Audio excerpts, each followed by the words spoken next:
أعوذ بالله من الشيطان الرجيم. بسم الله الرحمن الرحيم. الحمد لله وكفى السلام على عباده الذين اصطفى ثم بعد. مصنف ابن ابی شیبہ رحمہ اللہ نے عبداللہ ابن عباس رضی اللہ تعالی عنہ سے اللہ کے رسول صلی اللہ تعالی علیہ وسلم کے ارشاد نقل کیا ہے: لا تجاوز المواقیت الا باحرام، کہ احرام کے بغیر میقات سے آگے مت بڑھو۔ میقات وہ خاص متعین جگہ ہیں جو جبرائیل امین نے نبی علیہ السلام کو خبر دی وحی کی بنیاد پر کہ جو شخص حرم کے لیے جا رہا ہے، حرم کے تقدس کا تقاضا یہ ہے، حرم کے تقدس کا تقاضا یہ ہے، وہاں کی حرمت کا تقاضا یہ ہے کہ خاص لباس پہن کر حدود حرم میں احرام کی حالت میں گزرے۔ چنانچہ امام بخاری اور امام مسلم نے عبداللہ ابن عباس رضی اللہ عنہما سے نقل کیا ہے کہ وقت رسول اللہ صلی اللہ علیہ وسلم لأہل المدینہ ذی الحلیفہ ولأہل الشام الجحفہ ولأہل نجد قرن المنازل ولأہل الیمن یلملم فہن لہن ولمن اطاع علیہن من غیر اہلہن لمن کان یرید الحج والعمرہ فمن کان دونہن فمحلہ من اہلہ وکذاک حتی اہل مکہ یحلون منہا، کہ اللہ کے رسول صلی اللہ علیہ وسلم نے میقات قرار دیا کہ اگر کوئی مدینہ کی جانب سے آئے گا، مدینہ کے لیے ذی الحلیفہ بیر علی بھی کہتے ہیں، تو جو حجاج مدینہ منورہ سے مکہ مکرمہ کے لیے جب نکلیں گے تو ذی الحلیفہ سے بیر علی سے وہ احرام باندھیں گے۔ جو شام کے لیے جائیں گے، شام کی جانب سے آتے ہیں تو ان کے لیے جحفہ ہے، اور اہل نجد کے لیے قرن منازل ہے، اور یہ قرن منازل اب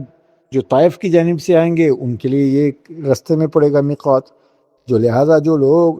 طائف کے لیے چلے گئے، سیر کے لیے گئے، بھی واپسی پر ان کو قرن منازل طائف سے عمرہ کرنا لازم ہے۔ حضور نے اہل نجد کے لیے قرن منازل کو میقات قرار دیا۔ یمن کی جانب سے جو آئے گا تو ان کے لیے یلملم ہے۔ تو یہ وہ خاص محدود مقامات ہیں جو اللہ کے رسول صلی اللہ علیہ وسلم نے بیان کیے کہ میقات کہلاتے ہیں۔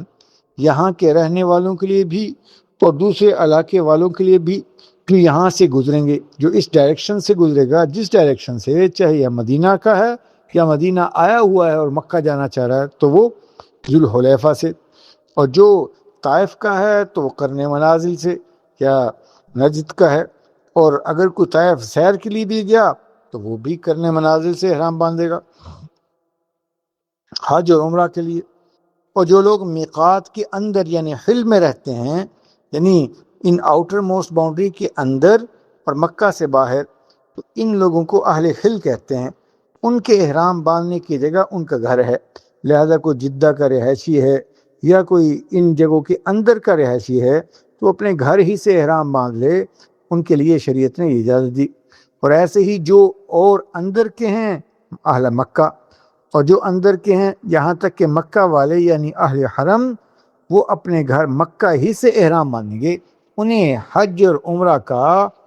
یعنی حج کا احرام باندھنے کے لیے مکہ سے باہر جانا ضروری نہیں ہے۔ ہاں، عمرہ کا احرام باندھنے کے لیے وہ ہل میں جائیں گے،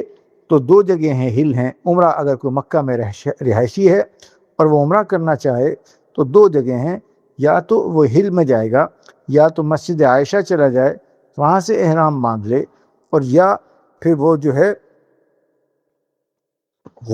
نبی علیہ السلام نے جو رانا سے احرام باندھا حنین کے موقع پر، وہاں سے باندھ دے، تو اس طرح وہ مکہ والے احرام باندھیں۔ تو یہ جو خاص مکہ خانہ کعبہ کے ارد گرد کا کچھ علاقہ ہے یہ حرم کا علاقہ کہلاتا ہے. تو اور جو حرم سے باہر اور میقاتوں کے باہر والا علاقہ، میقات کے اندر کا علاقہ ہے، اس کو اہل ہل کہتے ہیں. مثلا جدہ شہر وہ ہل کے اندر ہے، ہل سے باہر کا علاقہ آفاق کہلاتا ہے.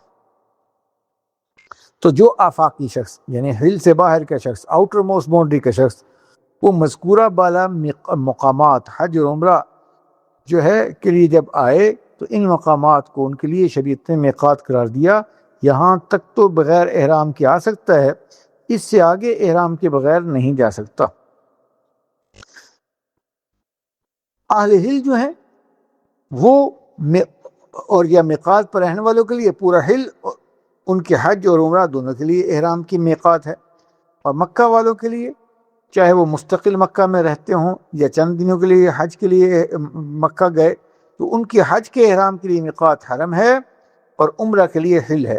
اور ہل میں بھی تنعیم بھی ہے اور جیرانہ بھی ہے، میں نے عرض کر دی.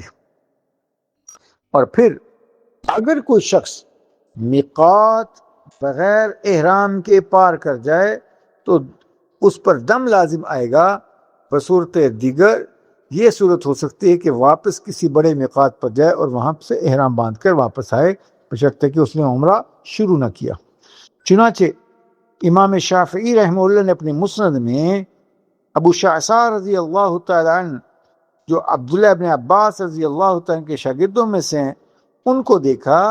کہ یرد من جاوز المیقات غیر محرم، کہ عبداللہ ابن عباس رضی اللہ تعالیٰ عنہ بغیر احرام کے میقات پار کرنے والوں کو واپس میقات کی جانب بھیج رہے تھے کہ جاؤ بھی احرام باندھ کر میقات کراس کرنا.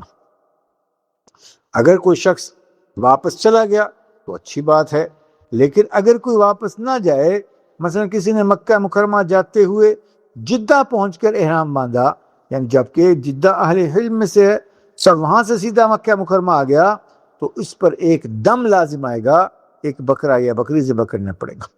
لہذا اگر کسی اتنی گنجائش ہے کہ کسی کے رستے میں 2 میقاتیں پڑتی ہوں تو اس کو پہلی میقات سے احرام باندھنا افضل ہے، لیکن اگر پہلی سے نہیں باندھا، دوسری میقات تک احرام کو مؤخر کر لیا اور اس کو کراس کرنے سے پہلے احرام کی نیت کر لی تو اس سے دم لازم نہیں آئے گا. چنانچہ امام محمد رحمہ اللہ نے یہ بھی عبداللہ حضرت محمد بن علی رضی اللہ تعالیٰ عنہ سے جو اللہ کے رسول صلی اللہ علیہ وسلم کے ارشاد نقل کیا ہے کہ من احب منکم ان یستمتع بثيابه الى الجحفہ فلیفعل، کہ اے مدینہ والو تمہاری میقات تو اصل میں ذوالحلیفہ ہے اور تم کو یہاں سے احرام باندھنا افضل ہے، لیکن اگر تم میں سے کوئی چاہے کہ وہ جحفہ تک اپنے کپڑے پہنے رہے تو ایسا کر سکتا ہے، کیونکہ 2 میقاتیں پڑتی ہیں اس راستے سے، تو اس کے لیے گنجائش. بغیر میقات احرام کی پابندیوں کو اپنے اوپر لاگو کیے میقات کو کراس کرنا یہ اللہ کو ناراض کرنے کے مترادف ہے. اور پھر اس کے لیے ضروری ہے کہ یا تو میقات سے جا کر نئے سرے سے احرام باندھ دے اور وہاں نیت کر لے، ورنہ اس کا کفارہ اور تلافی دم دینے سے ہوگی. اللہ ہم سب سے راضی ہو، دین سیکھ کر عمل کرنے کی توفیق نصیب فرمائے.